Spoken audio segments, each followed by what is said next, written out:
It's about a killer shark that unleashes chaos on a beach community off Cape Cod. It's up to a local sheriff, a marine biologist, and an old seafarer to hunt the beast down. Yeah, Harrison Ford came out and said, "When I die, Indiana Jones dies with me." Jurassic Park, as most of us know, is based on Michael Crichton's novel. I did not know that before the novel was even finished, 4 studios had put in bids for the film rights. Spielberg himself acquired the rights for $1.5 million. There's a lot of divorce in this episode today, Juac. Is that why E.T. had illuminating dildo fingers? Dildo fingers. The film is set in 1936, starring Harrison Ford as Indiana Jones, a globetrotting archaeologist vying with Nazi German forces to recover the long-lost Ark of the Covenant, which is said to make an army invincible. I dream for a living. Once a month, the sky falls on my head. I come to, and I see another movie I want to make. I'll reveal the source of that quote here in a moment, but first, let me welcome Juac Figueroa, co-host of the Insensitive Culture podcast. Welcome back, my friend. Thank you for having me. I love coming onto this show, bro. Yeah, this is number 3. We're going to see if it's third time's a charm or 3 strikes and you're out. Hey, when you stop inviting me onto the show, I know that I that bombed you struck out horribly. Yeah. Man, what a segue, because I wanted to bring up the last episode you were here. It was number 240. We did the top 10 biggest box office bombs in history. And I don't know about you, but I had a great time talking about terrible, fucking, shitty, awful movies with you. Today, I want to talk about the opposite. I want to talk about great movies, or at least very successful movies.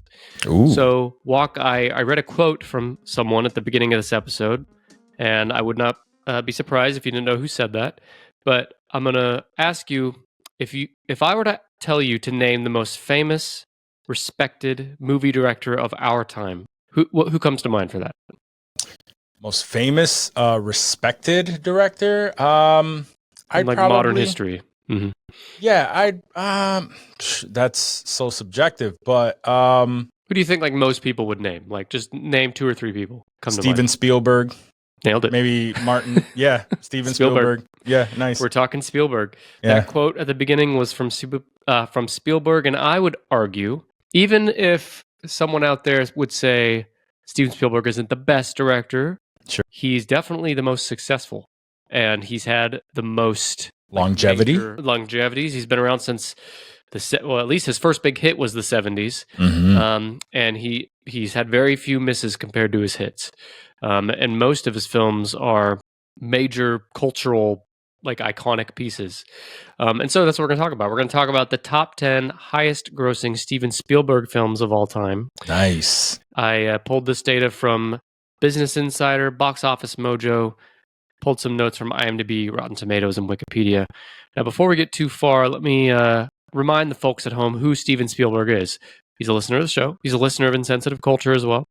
Of course. He's a major figure of the new Hollywood era and pioneer of the modern blockbuster. He's the most commercially successful director in history. He's the recipient of many accolades, including 3 Academy Awards, 2 BAFTA Awards, 9 Golden Globes, as well as the Presidential Medal of Freedom that he received in 2015. And 7 of his films, more than any other director, have been inducted into the National Film Registry by the Library of Congress as culturally, historically, or aesthetically significant. And I think all 7 of those, or at least most of those 7, are on this list today. And throughout today's episode, I'm going to break things up with some fun facts about Mr. Spielberg. But for now, let's move on to the actual list.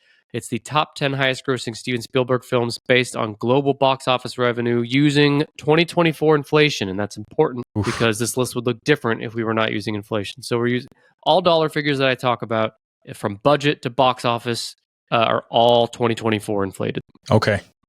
And one last thing is, this is only films where Spielberg served as a director. So if he was a producer or he had a cameo in a movie, those don't count. Only directed films. So Juac, what are your thoughts on Steven Spielberg? Give me your hot takes. So many good movies that this is going to be a hard list to try to guess which 10 are his highest grossing. And the cool thing about Spielberg too is he has so many movies. To your point, I don't know how many, but dozens and dozens, and they range from great to bad to good, everything in between. And they also range from not so successful, but most of them are very successful. And the top 10 that we're going to talk about, again, the highest grossing, however, all 10 of them were critical successes as well. There's 1 or 2 that were kind of iffy on Mhm. critic success, but for the most part, these are all beloved by fans and critics alike. Sure. So you don't always get that with a director. 58 movies, by the way, he has. 58. Wow. 58. Well, and that's just since, I assume that's just since, like, he became a, whatever you want to call it, like, he entered Hollywood, because he definitely made dozens of movies, like, in his childhood, youth days as well. Oh, for sure. Yeah. Let's see. His first movie was 1959. So he's had a very long career. And yeah, I'd imagine he was pretty young when he did that. In fact, I have here, he's born on December 18th, 1947, which means as of today, he's 77 years old. And in 1959, he would have been 12. In fact, that's crazy. I forgot I have this note. It says his at age 12, he made his first movie, a train wreck involving his toy Lionel trains. That is awesome. He's been making movies forever. He grew up in Phoenix, although he was born in Cincinnati. At age 13, he made a 40-minute war film, Escape to Nowhere.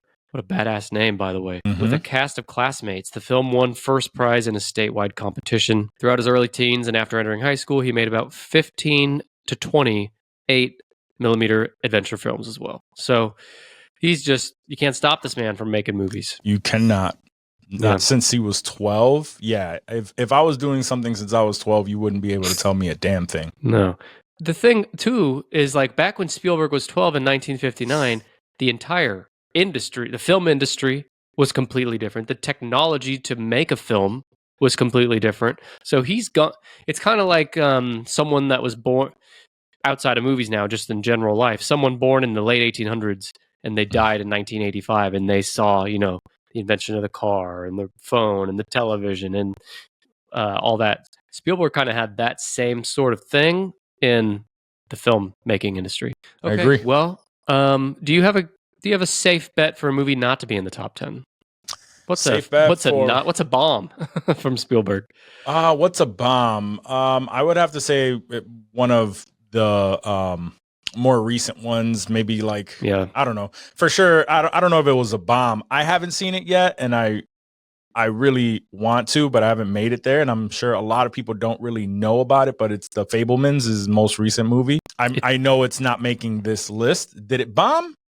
Not quite sure. I don't know. I know I actually have a side list. I'm not going to make you guess it, but I have the 10 most critically acclaimed based on Rotten Tomatoes score. Okay. And The Fabelmans is on that. It's the eighth most critically acclaimed movie he's ever done, 92% on Rotten Tomatoes. It's loosely based on his life, so I do want to watch it. I just don't think that people, when they see The Fabelmans, that they understand what it is, you know? Yeah. So agree. I didn't know what it was. I still don't. Like, you telling me it's about his life is, I didn't know that.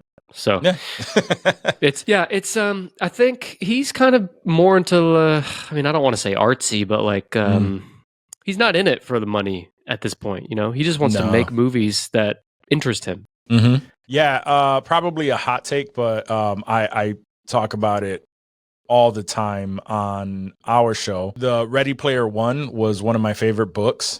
And the movie, I was super excited that he was directing it and everything. And it was so far off from the book that it was like a complete turn off to me. I'm like, like it has so many cool things to it and I want to like it, but it seems so rushed. It just, I don't know. It just didn't really hit the nail on the head for me. So if that's on this list, it would surprise me. I thought he produced it, but I just looked it up. He directed it. That movie did very well. I would bet it's in the top 15 or so, but no, it's not in the top 10. Probably, yeah. The book is so much better, but you know know that. It grossed 600 million. Yeah, I actually haven't read the book, but I've heard that same thing from other people. Like, book's great, movie didn't do it justice. Yeah. So, okay, well, give me a guess that you do think will be on here. I don't know if this. I'm just gonna go with this. I don't honestly think that this is in the top 10, but it's in my top 10 favorite movies of all time. It's going to be number 1 now. No, I highly doubt. If it is, it would surprise me. But I'm going to go with Hook. Hook. That is, I forgot all about that. Right? Like, I'm doing this list, and I love that movie. I haven't seen it in forever, but I remember loving it. Yes. And so good. I forgot he did that. God damn. That's what you were just talking about earlier. It's like you see all these movies, and you just kind of forget.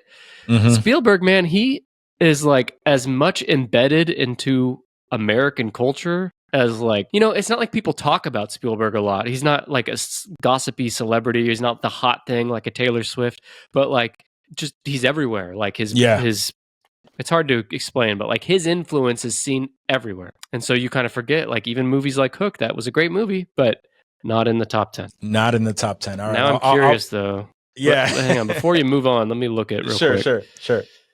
So just for reference, by the way. So again, all of this adjusted to inflation.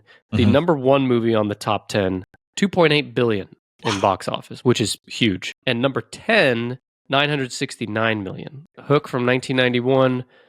And this is not adjusted for inflation, but $300 million. So I would guess that adjusted, that's probably at least twice that. So yeah, it did very well, but not in the top 10.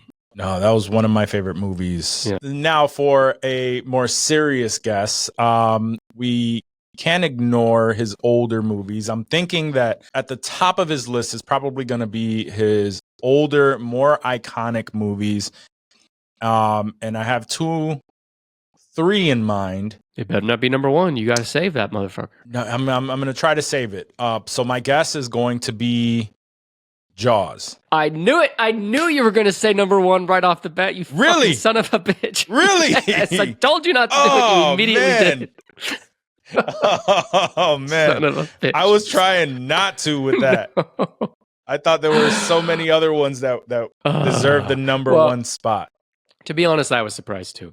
But I think it's hard to put, because you and I were not around in 1975. Sure. And it's hard to put ourselves in that space. But that movie like changed everything, as I'm going to get to.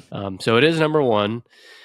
You were just, before we hit record, Walk's like, oh man, I'm nervous. I don't know if I'm not great at guessing lists, blah, blah, blah. And then right off the bat, first guess is fucking number one. Asshole. I mean, I know it's an iconic movie and it's before my time. It was out before. So I guess I don't really understand the magnitude of it when it released, I believe it released in the 70s, right? 1975. 75. It's also the earliest thing on here on the list.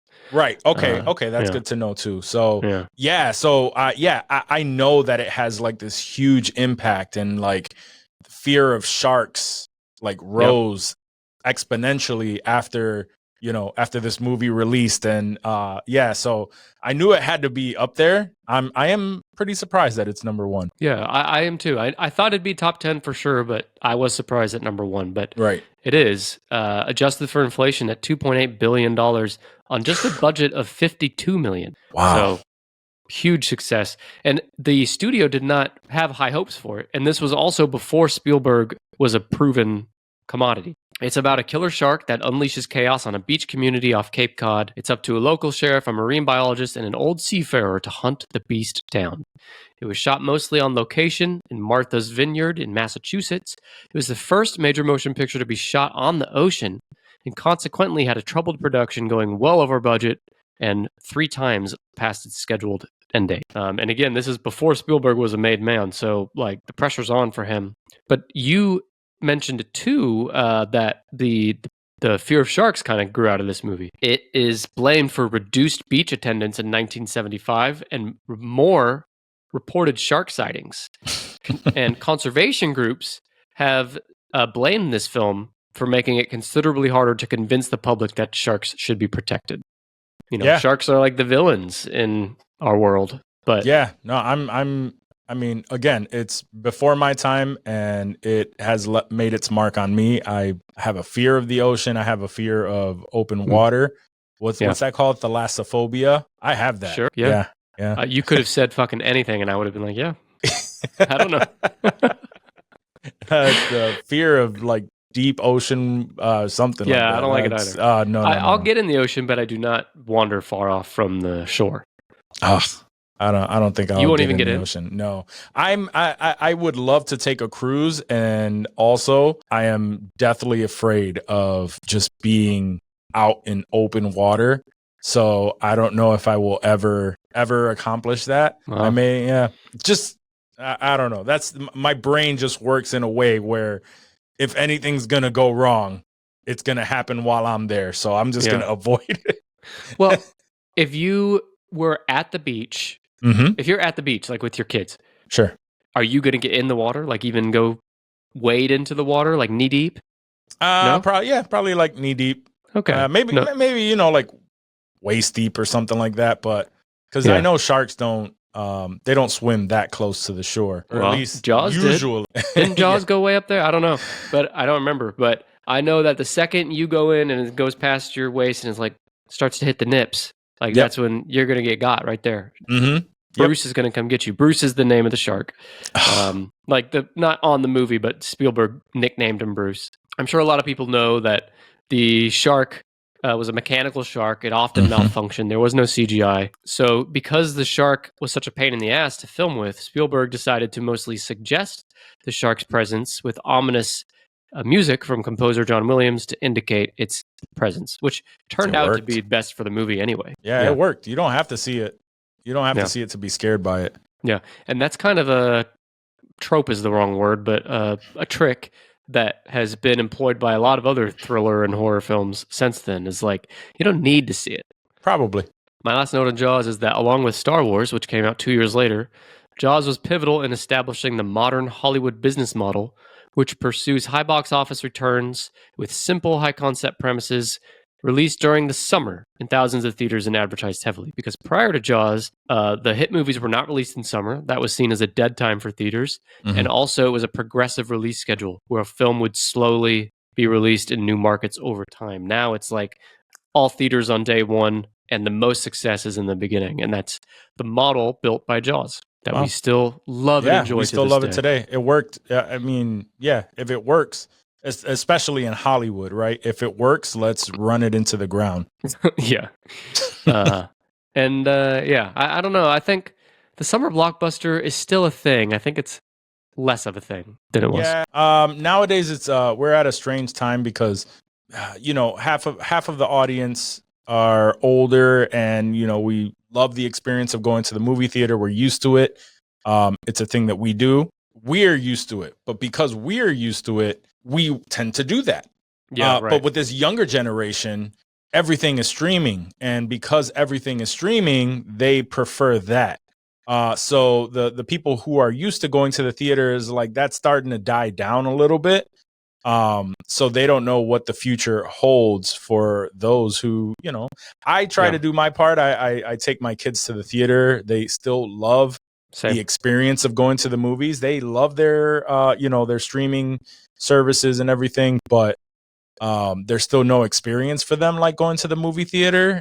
So hopefully, I'll do my part in preserving the theater experience. Okay, so the new generation with streaming, it'll be interesting to see what the movie theater industry looks like in 20 years, or less. Yeah. We're starting to get a lot more, services that are now like starting to bundle. They just on your last episode, you guys talked about that, like all the stream, and it's like a version of cable making a comeback. I still think it's a net positive over cable for sure because just the technology's better. But we're in for some interesting times ahead. It is, yeah. So I don't know. I'm trying to keep that alive. I still love going to the movie theater. Getting the popcorn, having your drinks. Now they're making it better. You can have some alcohol if you want. Right. You can order some wings or something. That's the good thing about the industry facing this challenge is it makes them better, makes them improve. Now hopefully they just bring the costs down, the prices down, but we'll see. You hear that?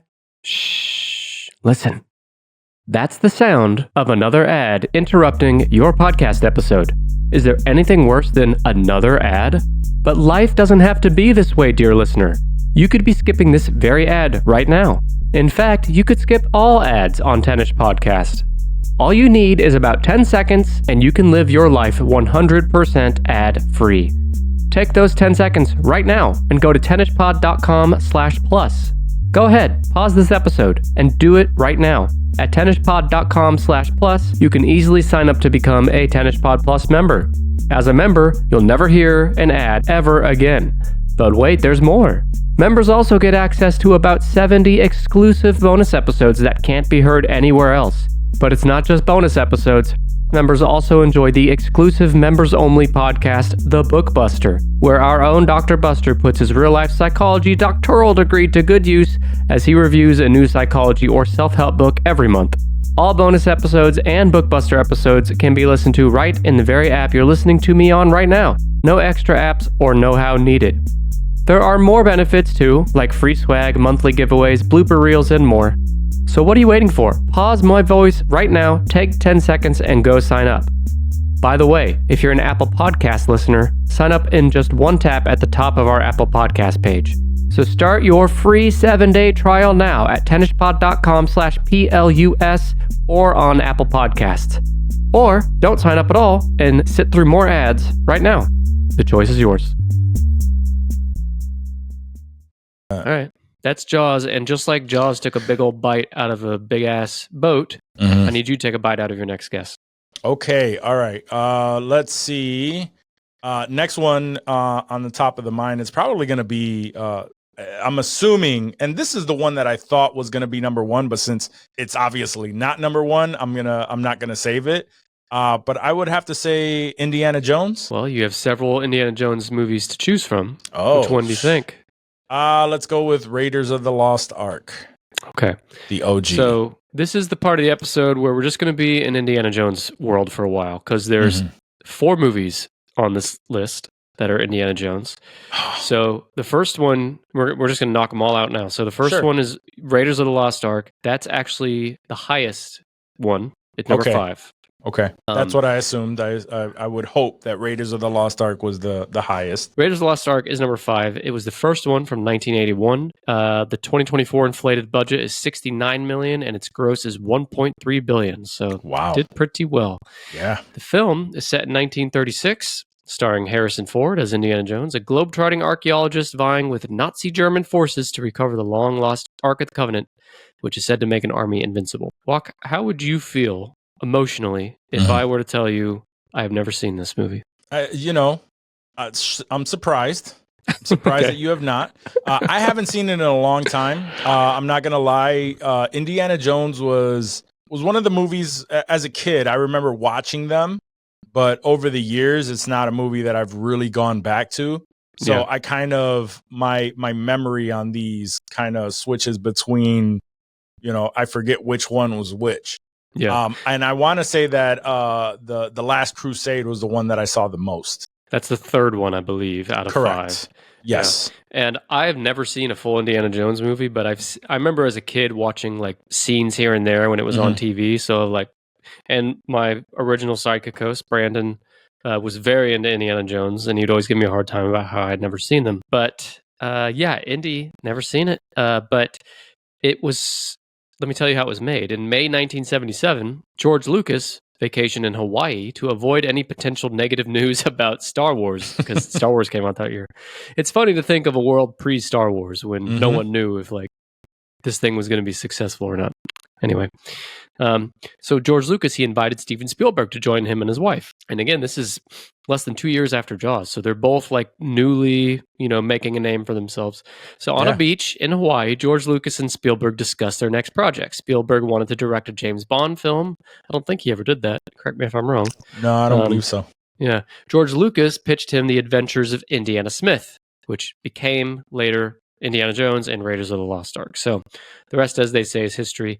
It's now considered one of the greatest films ever made and has had a lasting impact on pop culture, spawning a host of imitators across several media and inspiring other filmmakers.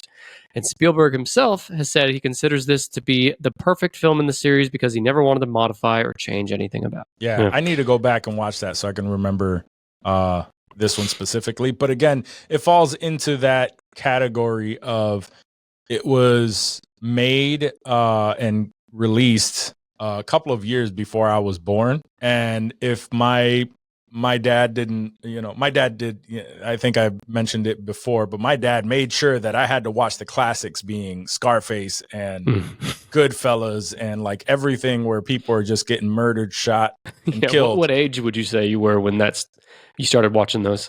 Oh, very early on. Yeah. I had to Wait, are we talking 7, 10? Probably around there. Yeah, 5, Yeah, okay. 6, 7, around there. He's Okay, just, good. I was his movie buddy, and he's just like, you have to watch these movies. I'm glad to hear you say that because I have kids. They're 9 and 7. Mhm. Think about it. I've made them watch some scary movies. Mhm. Like my daughter, when she was probably 8, watched the 1990 It movie with Tim Curry. Okay. Which, when I was 8, that was a hard no for me. But Yeah, she was into it, and she's begged me to watch the newer ones, and I don't think she's ready for those yet. But people have called me a monster for letting my kids watch those, and I'm like, you know what? We did. Yeah, she's into it, and you're right. Like when I was a kid, I was very scared of scary movies until I was probably a teenager. But I did watch movies.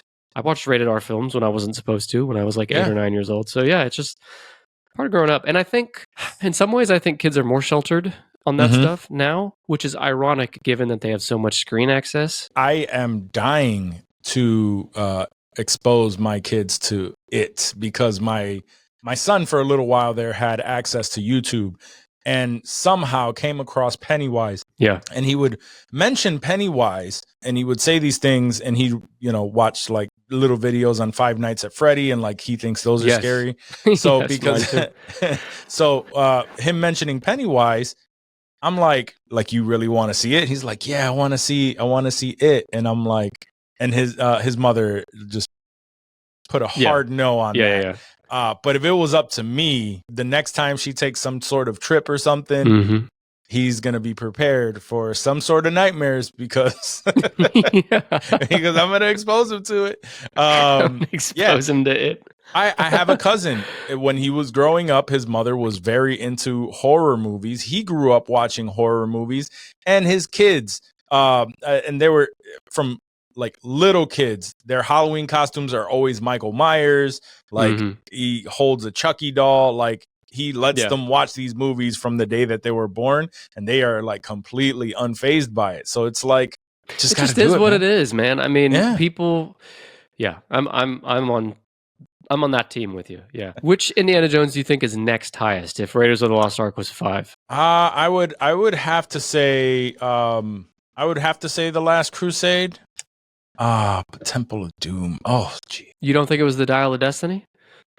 No, I think the newer one would probably be higher on the list than Dial of Destiny. Yeah, you thinking of the Kingdom of the Crystal Skull? Oh yeah. That's what I'm thinking. I'm thinking the Dial of Destiny would probably be higher than Kingdom of the Crystal Skull. Is what I meant. Well, you're wrong. Crystal Skull is higher.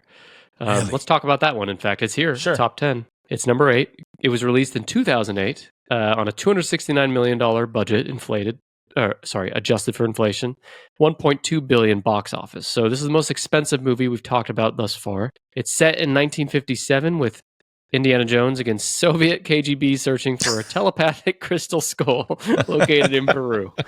He's aided by his former lover, Marion Ravenwood, and their son, Mutt Williams, which is played by Shia LaBeouf. Unlike the previous films, Spielberg shot this entire movie in the United States. He did not leave the country for this one, stating he wanted to be close to his family. Lame. That's noble. Nah.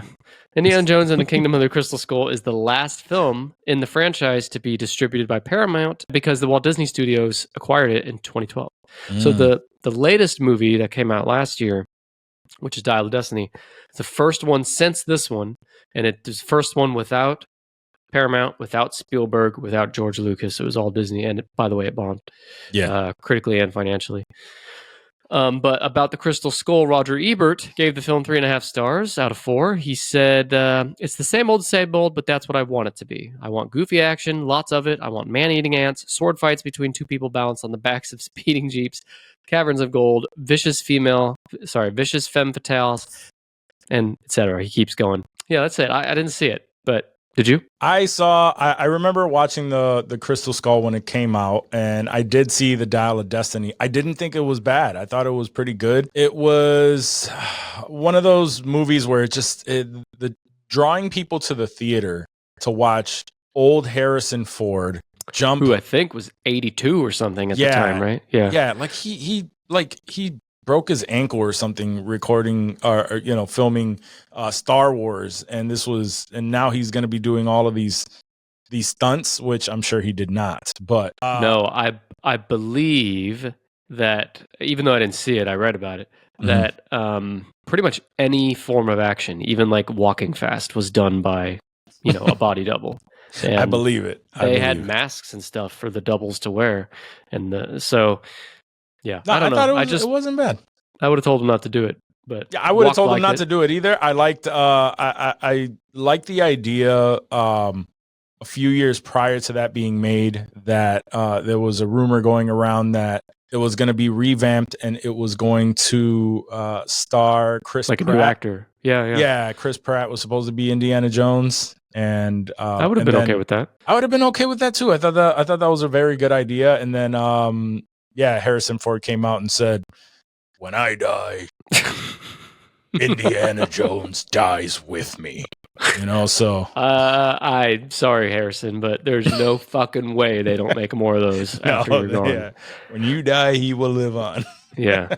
Pretty much, I would guess every movie we talk about today, or at least every franchise we talk about today, will have more movies, reboots, remakes. Yeah. Like, that's just the way it works, fam. Absolutely. For better or worse. Hey, they're making Happy Gilmore 2. Like, yeah, and should they? Probably not, but I'm going to watch it. Yeah, you're right.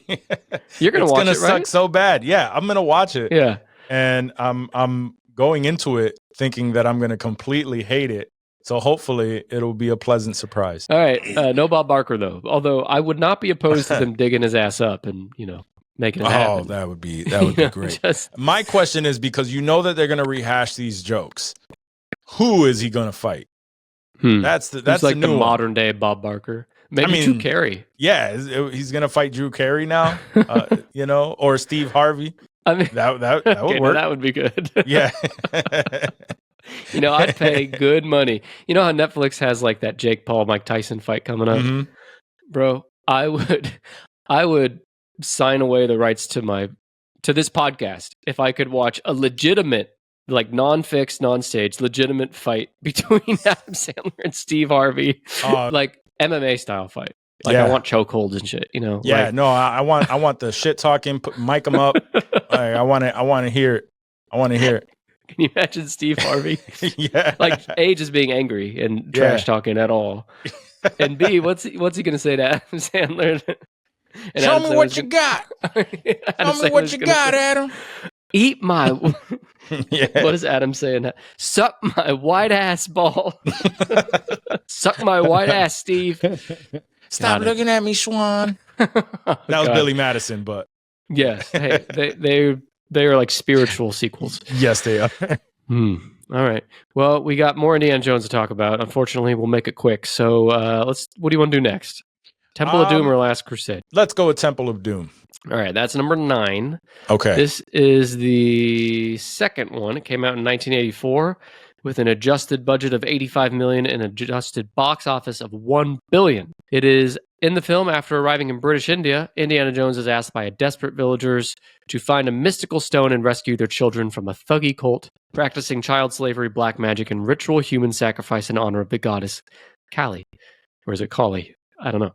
But this is pretty heavy themes for this movie, which this is the most controversial Indiana movie for sure because, well, first let me tell you, George Lucas wrote the film treatment that included a haunted castle in Scotland, but Steven Spielberg felt it was too similar to Poltergeist, which he had just produced. So the setting transformed into a demonic temple in India, tomato. The depiction of India caused a lot of controversy. The film was banned there for a long time. The depiction of India cuisine was heavily criticized, as dishes such as baby snakes, eyeball soup, beetles, and chilled monkey brains are not Indian foods. This is a very racist, culturally insensitive. Yes. To excuse the pun, but it really is a culturally insensitive depiction of a country. And this is the 80s, this is the 30s or something. So I mean, they just took the fact that it was based in like what the 50s, so yeah, they just ran with that. Yeah, I think it actually might have been, I don't know, because the first one was based in Nazi times, which would have been the 30s. So you're right. This was probably early, I don't know, 40s, I would guess. But yeah, anyway, probably for 40s. Yeah. But another criticized aspect was the film's white savior narrative with Indiana being depicted as the great white hero upon landing in a remote Indian village, and the villagers were unable to help themselves. I mean, it's hard to poke holes in any of that criticism. It's all fair. Initial critical reviews were also mixed. Criticism was aimed at the violence as well as its darker story elements. However, critical opinion has improved in modern times. And in response to the film's more violent sequences, and with similar complaints for the Spielberg-produced Gremlins movie, which came out 2 weeks later, Spielberg suggested that the Motion Picture Association of America alter its rating system, and it did 2 months later, creating the new PG-13 rating that did not exist prior to this film. So we got Indiana Jones and Gremlins to thank for PG-13. PG and PG-13 was way different when we were younger. Yeah, I think wasn't Jaws PG? I think it might have been. When it released, it was. Probably. Yeah, probably. Yeah. Yeah, because there was no PG-13. You know, in PG-13, they can say fuck one time, I think. I love it. I love it. I love it when it's just like perfectly placed, you know? Mm-hmm. You hear the gasp from my mother if she was in the room every time. I did introduce my kids to Gremlins one year. Around Christmas time because they were asking. They're like, midway, my now 10-year-old, I think she was about 7 or 8 at the time. I remember her going, "Can you turn this off?" Because she was bored? Like, or because it was scary? Because it was scary. And I was like, nope, you wanted to watch it. We're sitting through this. And you made her sit through the whole thing? Oh, absolutely. Fuck. And you want to show this poor child it? Yes. Wow. Yes. My son wants to watch it. My daughter knows better now. But they want to watch it. You're forcing them against their will to watch these things. My son is the one that's like, he really wants to watch these movies. And so I'm like, all right. And my daughter, she wanted to watch it too. And it wasn't it wasn't crazy.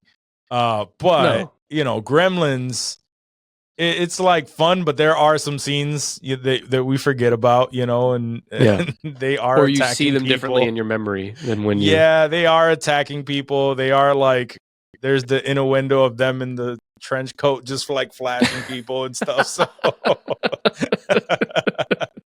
so I was like, all right, yeah, maybe I probably shouldn't have done that, but you know, but we're already here. Yeah, we're already here. So.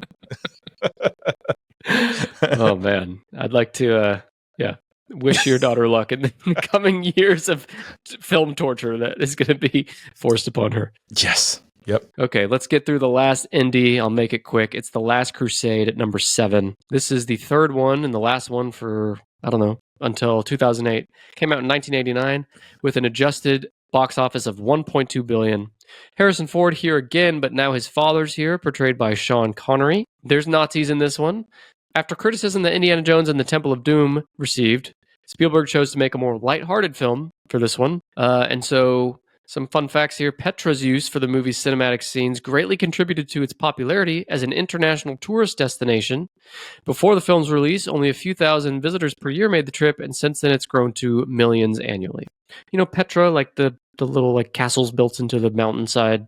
Yeah. So tourism boomed for them. This has an 84% on Rotten Tomatoes. The critic review there says, lighter and more comedic than its predecessor, Indiana Jones and the Last Crusade returns the series to the brisk serial adventures of the Raiders while adding a dynamic double act between Harrison Ford and Sean Connery. I love it. I love that movie. I remember that one.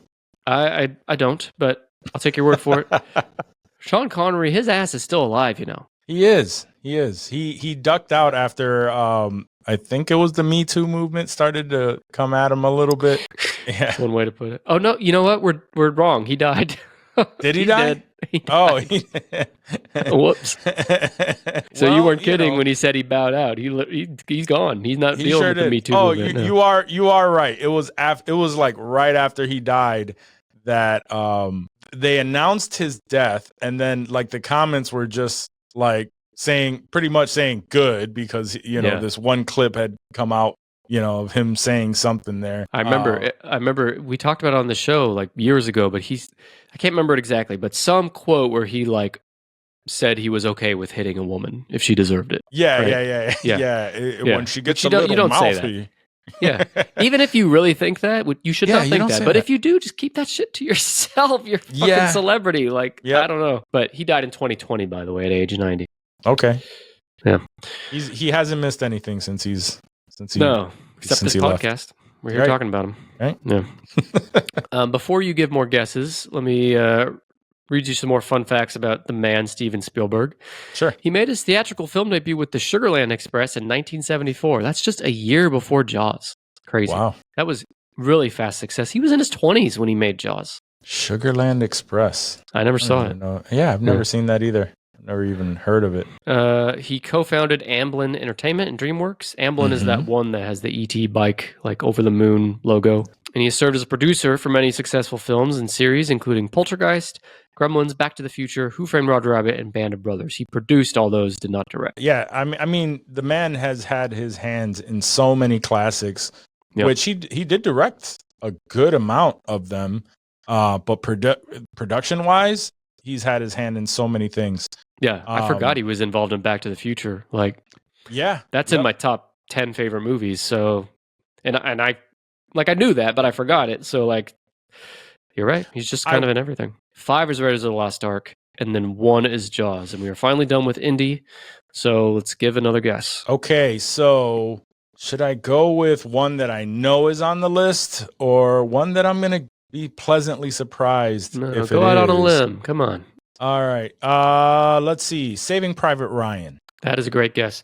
I would have guessed that would be like number 9 or 10 on the list, but not on here at all. Not at all. Wow. No. That was such a great movie. Now, if you're looking at critical acclaim and not box office, Saving Private Ryan is number 5 with 94% on Rotten Tomatoes. Okay. All right. Great film. Let's see. The one that I know for sure is on this list is it's got to be Jurassic Park. Yep. So give me a guess where you think it is. Think it's high, low, middle of the pack? That's got to be high. Yeah. Jurassic Park is still making so much money. Jurassic Park is my personal favorite on this list, and it is number 3 on the list. 1993 release with a adjusted box office worldwide of $2.3 billion. A pragmatic paleontologist touring an almost complete theme park on an island in Central America is tasked with protecting a couple of kids after a power failure causes the park's cloned dinosaurs to run loose. It sounds so absurd, but such a great movie. This is probably in my top 3 personal favorite movies. Yes. I love Jurassic Park. Yes. And it's sad because I love Jurassic Park. I like the next 2. And the latest trilogy, the newer ones, not a fan. I've seen them all, but not a fan. Yeah, they're not terrible, but they're just not. They don't feel like the same franchise. It does. There's something special about the first 2 specifically that, and they'll never grab that audience the way that those did. Now it's just. No. It's too much. Jurassic Park, as most of us know, is based on Michael Crichton's novel. I did not know that before the novel was even finished, 4 studios had put in bids for the film rights. Spielberg himself acquired the rights for $1.5 million. And Crichton, the author, was hired for an additional $500,000 to adapt the novel. So Crichton got $2 million total, which, adjusted for inflation, is probably more like $4 million today. Still, considering how much money this movie made, he kind of got ripped off. But I would hope that today, an author like that, would put in the contract that they're going to get some residuals from the box office. You would hope, but they try to these studios they try to keep as much of the money as possible.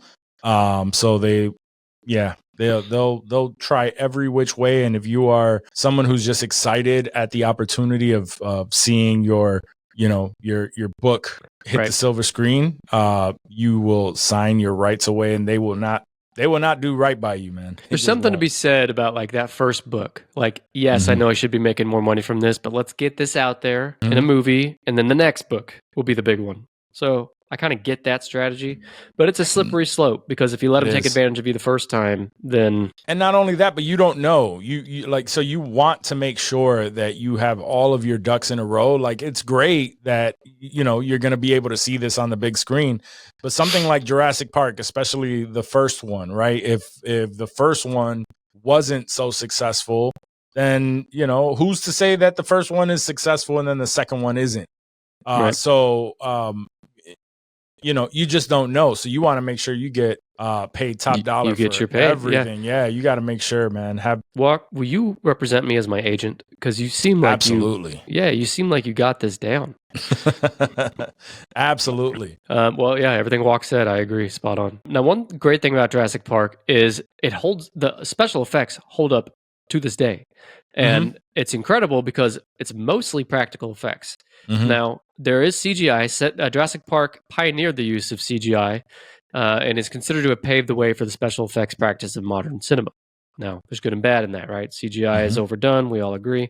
But this film, Jurassic Park, is regarded as a landmark for visual effects. And film historian Tom Schoen said of the film's innovation and influence that, in its way, Jurassic Park heralded a revolution in movies as profound as the coming of sound in 1927. So, movies before 1927 did not have sound. When they did, that was a huge deal. So, special effects in Jurassic Park were maybe as big of a deal. Because these dinosaurs were mostly prosthetics and mechanical machines, which is incredible considering this movie is over 30 years old and it still holds up. So I love that. Yeah, they did a great job. I think there's something special about the mixture of the CGI with the mechanical, and anytime that when they do something like that, it always makes for a better experience, as opposed to these movies that are 100% CGI, like they even CGI, a crazy stunt or something, and I think it helped terrible. The child actors in this movie react more authentically. Correct. They have something to react to, as opposed to a dot on a screen that they're pretending is a dinosaur. Absolutely. Now, it's hard to think about this today because dinosaurs are such a big part of the everyday culture, but back in the early 90s, dinosaurs were not this hip thing. But Jurassic Park changed that, and the film was given rise to what has been called the Jurassic Park generation, which inspired young people to become paleontologists. And there was a surge in discoveries about dinosaurs because there was more attention focused. And as a result, numerous new dinosaur species have been discovered at roughly the rate of 50 new dinosaurs per year, or about one per week. And that's, I don't have the number, but it's way above what it was pre-Jurassic Park. Oh, I'm sure. Yeah. Now, Jurassic Park had a sequel. Juac, how do you feel about the sequel, the first sequel? The first sequel, I thought obviously not as good as the original, but I thought it was still pretty good. And then the third one kind of took just plummeted. I like 2 and 3. I don't love them. I love the first one. I like 2 and 3.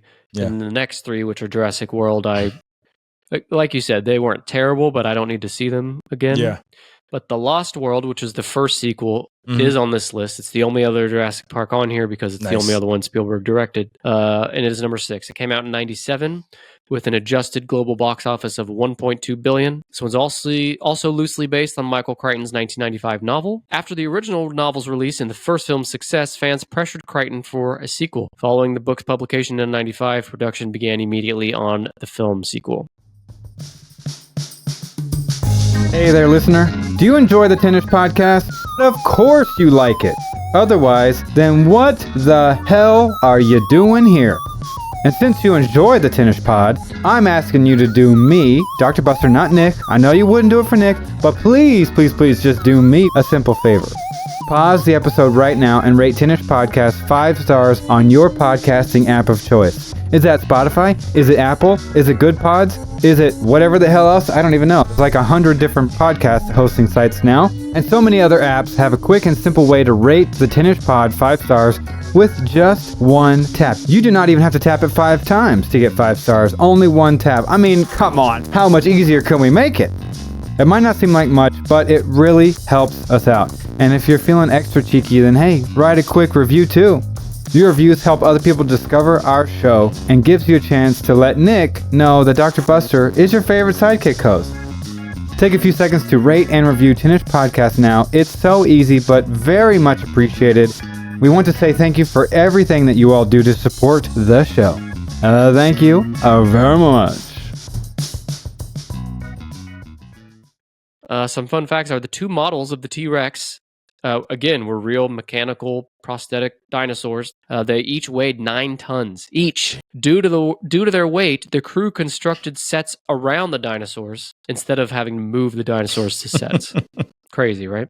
Yeah. The film received mixed reviews upon release, but Spielberg also expressed disappointment with the film, stating he had become increasingly disenchanted with it during production. Despite that, the film held the record for biggest opening weekend for a Spielberg film for over 10 years, until it was beat by the number 8 movie on this list, which was the Indiana Jones and the Kingdom of the Crystal Skull. And this is the lowest Rotten Tomatoes score in the top 10 with 53%.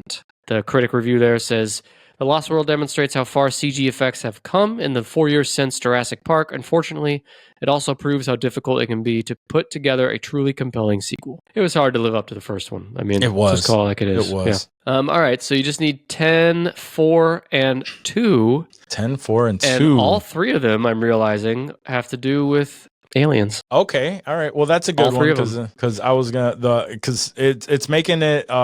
This is where it gets a little harder. You know, more obscure.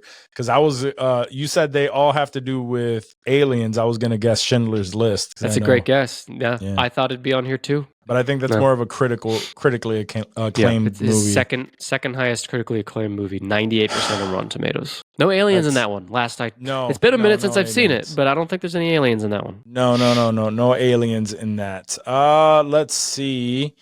Since it's aliens, War of the Worlds. Did he direct that? He did. Okay, that's what I thought. War of the Worlds, number 10. I like this one. Okay, I don't think it's all right.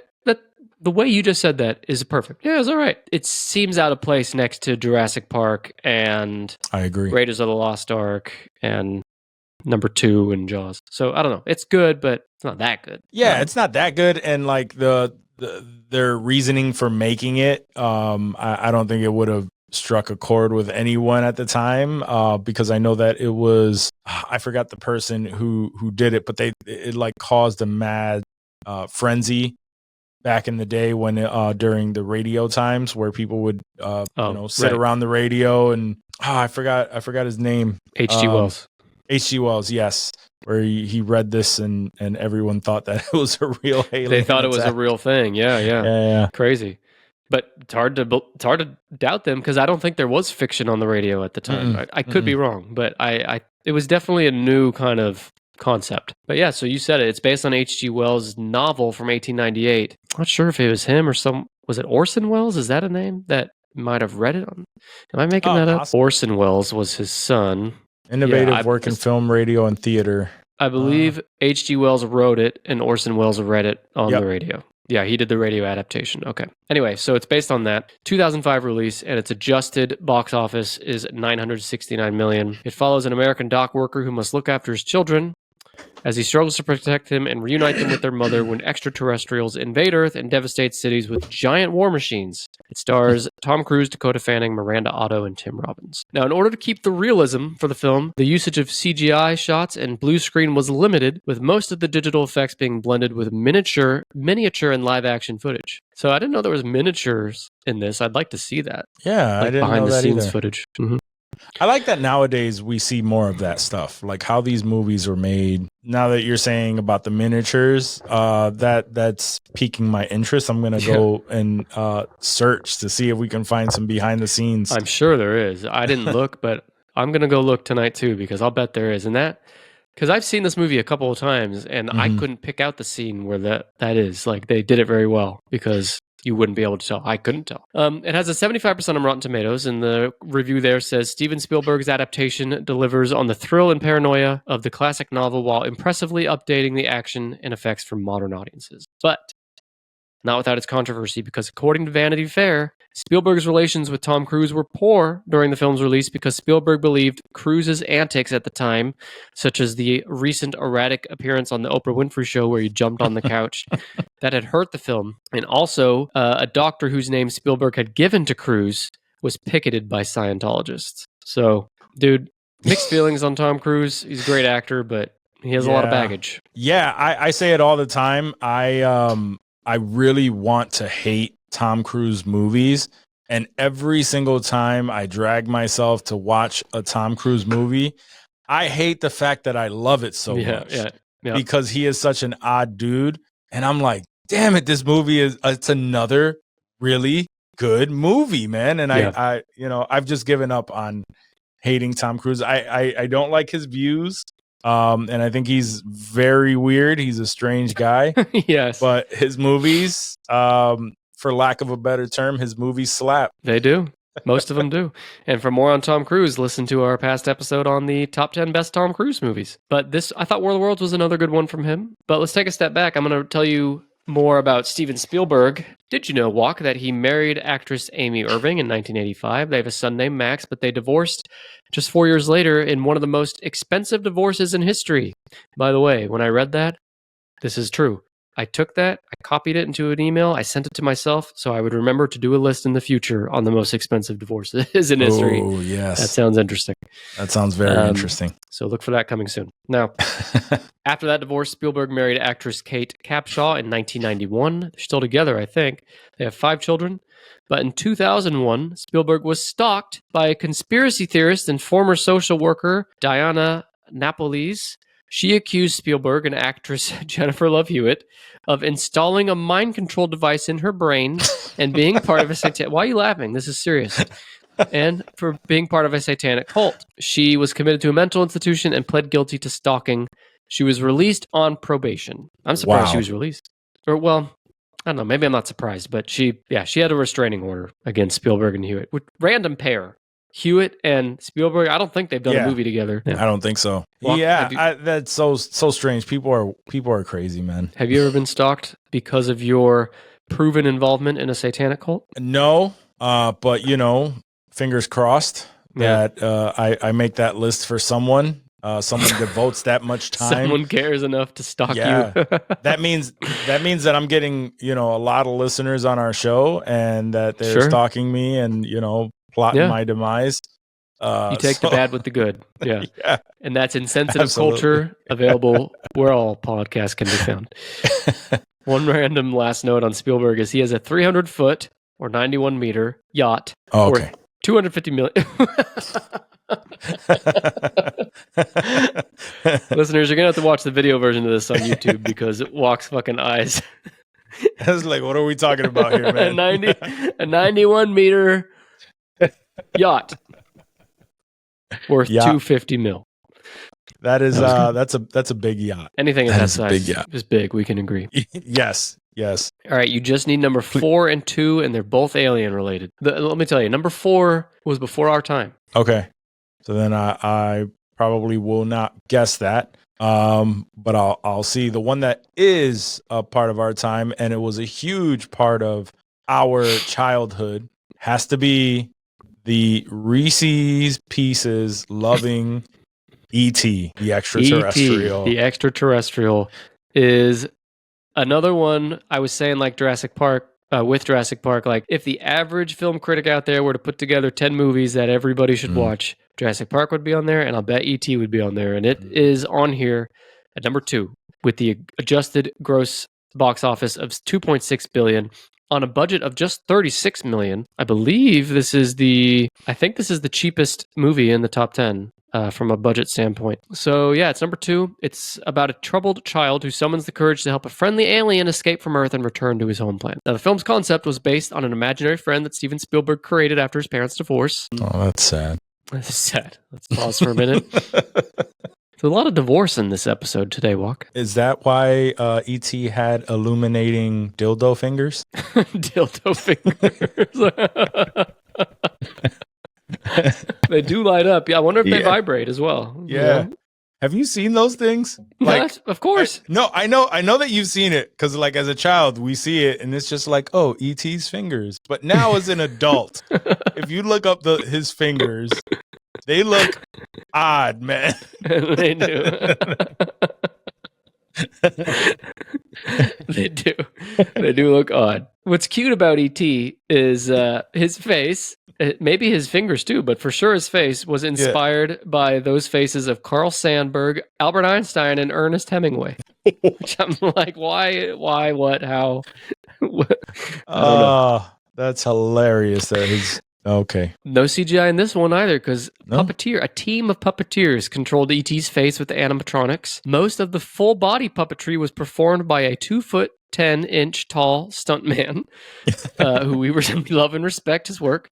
And this is interesting. I did not know this. The scenes in the kitchen, which I want to say, because E.T., and remember in the movie, he has very short little legs, like stubby little feet. He did, right? yeah. So when you have a full body scene with him, they used a 12-year-old boy who was born without legs and could walk on his hands. He would put his hand. He wasn't upside down walking with his hands. His hands were at his side, and he was lifting himself up and walking with his hands. Yeah. Okay. Yeah. So that makes more sense. And then a professional mime did prosthetics for the hands, including the dildo fingers. Okay. Yeah. The puppet was created in 3 months at a cost of $1.5 million, and that's non-inflated or non-adjusted, so it's much more.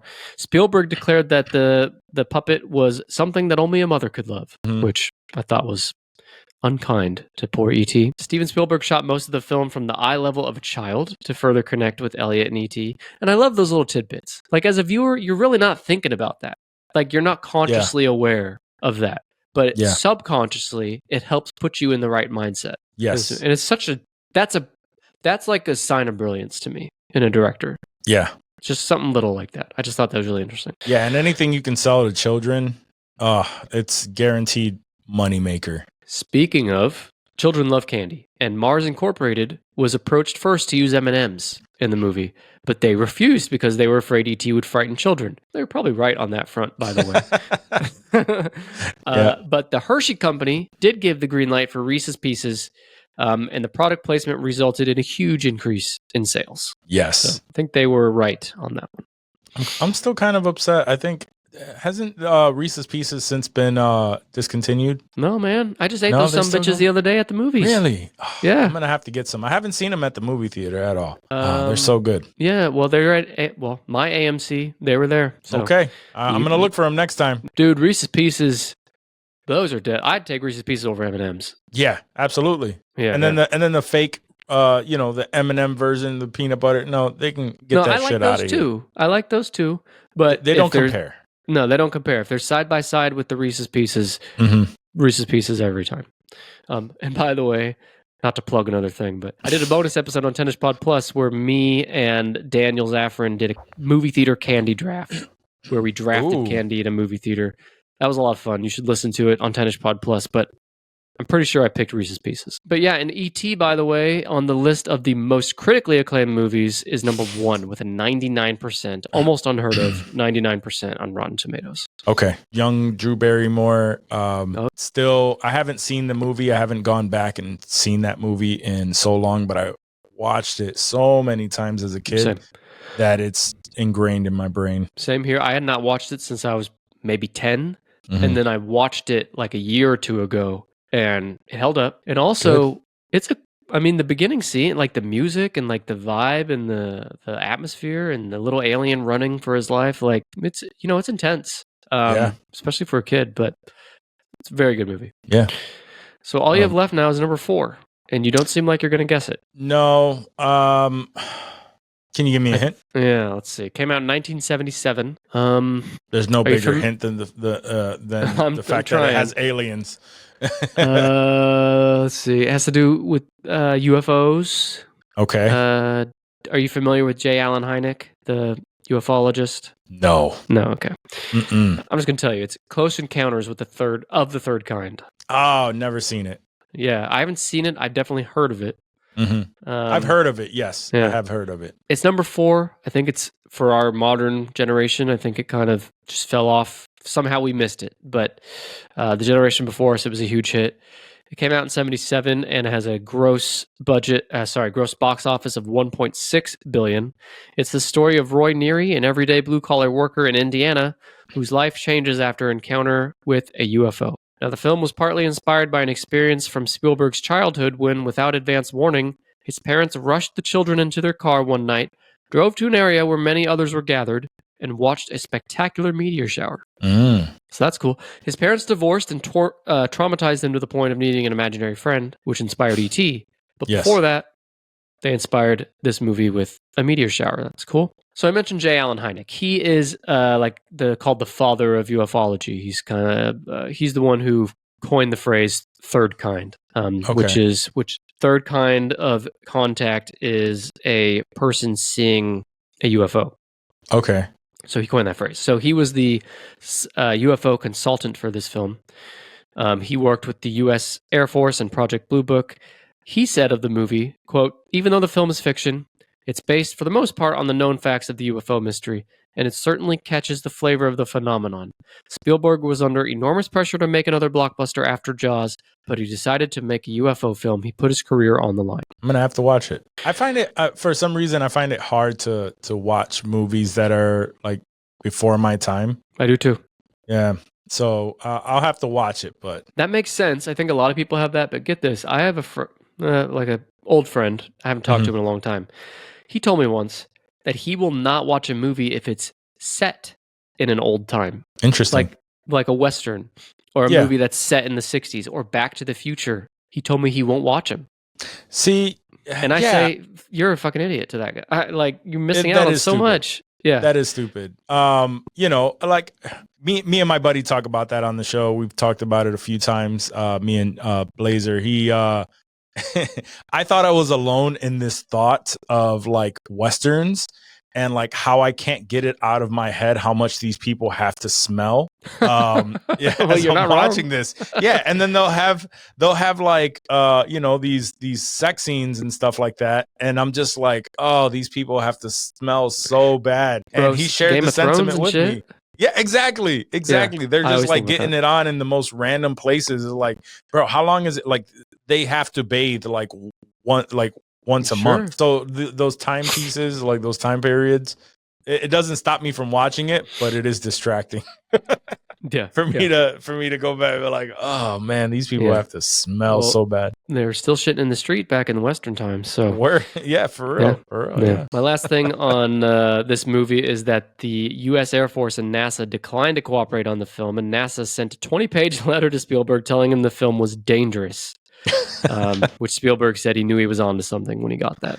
Absolutely. So that's it, man. Let me go back through them real quick. These are the highest-grossing Steven Spielberg movies of all time. Number 10 is War of the Worlds. Number 9 is Indy Jones and the Temple of Doom. Number 8 is Indy Jones and the Kingdom of the Crystal Skull. Number 7 is Indy Jones and the Last Crusade. It's just a coincidence they're all in a row like that. And then number 6 is The Lost World, Jurassic Park. Number 5 is Raiders of the Lost Ark. Number 4 is Close Encounters of the Third Kind. 3 is Jurassic Park. 2 is E.T. And number 1 with $2.8 billion is Jaws. Nice. This is a good list. Yeah, I thought you'd like it. Yeah, it was fun. I want to tell you real quick some movies we didn't talk about that are on the top 10 most critically acclaimed. Oh, please. I'm going to go through those real quick. So starting at number 10, Bridge of Spies. Never seen it. No, never seen it. 91%. West Side Story. Never gonna watch it. 92%. Never seen it, never going to. Right. Number 8's the one you brought up at the top, The Fablemans. 92%. Okay. 7 is Jurassic Park. 92%. Wonderful. 6 is Raiders of the Lost Ark. 93%. 5, Saving Private Ryan. 94%. 4 we have not touched on yet, and that's Catch Me If You Can. 96%. Love that movie. Yeah, it's a good movie. 3 is Jaws with 97%. 2 is Schindler's List at 98%, and 1 is E.T. at 99%. See, and what should be up there too is The Terminal. The Terminal. I love should that be movie. of that. I just watched So that a good. few months ago. So good. Yeah. Is that the only time he's worked with Tom Hanks? Surely not, right? I think it is. No, Catch Me If You Can. Tom Hanks. Oh, is Catch in Me. that. Yeah. I And think those Saving just those Private two. Ryan as well. Oh, So, Bridge of Spies is Tom Hanks. yeah. Okay. So they've worked together a lot. Sure. All right, Walk. Well, we can't let this episode go without talking about the highest grossing podcast that I listened to today, and that is Insensitive Culture. Can you give the folks at home a taste or, a short, let me restate that. Can you give the folks at home a reason why they should listen to that podcast and how to find it? Yeah, so in Sensitive Culture, we discuss everything from current news of the week to pop culture, what we have new going on in Hollywood. Yeah, we just discuss a little bit of everything, and we start every episode off with some icebreaker questions. Question of the day is the best part of the show, and it's right at the front. But the rest of and if you listener enjoyed hearing about movies today and like our thoughts on movies and how the movies are doing box office wise and stuff like that, Walk and the boys talk about movies and shit too, as well as other parts of pop culture. So I think everyone that listens to this will also like that show. It's called Insensitive Culture. There's a link in the show notes. You should go check it out. Please do. Yeah. We have fun. We have a lot of fun. Yeah. And we're always I had fun today. And I'm not drunk. Walk, are you drunk now? I am not. No. Are you on your best behavior for me? Is that why you did that? That's you should why. feel free to drink. No, I think in the past episodes I've had my drink here, as of late I'm just like, I don't know. I don't drink as much anymore. I'm trying to drop down in weight, and I'm trying to just be a little bit healthier. So like the one time a week where I have a drink is probably when we record, and even then I used to, I used to use that as a challenge while recording. Now I just have, I generally just have my little drink to sip on and just loosen up and have a good time. But yeah, man, I'm just trying to get healthier for these kids, man. I'm trying to survive out here. Lame. Yeah, you're not wrong. I feel so old. 40 hit me real hard. Yeah, I'm not 40 yet, but it's it's not too far off in the distance, and but that's why we could drop dead at any time, Walk. So we got to stuff in these horror films for our kids while we can. Absolutely, show them the classics. Yeah. I'm not gonna let somebody else show them these movies. I want to see the will, terror in their eyes. Yeah. I put it on TikTok, on my personal TikTok, where I just have fun with my kids, and there's only a couple of videos, but one of them was me passing down childhood traumas, is what I named it, and it was I put it on the TV on YouTube, the car driving down the winding road, because mommy will shelter you. Yeah, daddy will expose you to the elements. The mommies are always sheltering. The daddies are the ones that got to show them the real world. Yeah, exactly. Yeah. Anyway, speaking of the real world, listener, you are in the real world, and I love you. Thank you for listening. Walk, thank you for being here, and I would love to have you back someday soon. Dude, thank you for having me. I've said it before, and I'll say it again. If you say, hey, when do you want to come on? We will pick a day, and I will come on as many times as you have me, bro. Man, I appreciate it. We'll do it again. Have a good one, everyone. We'll see you next time.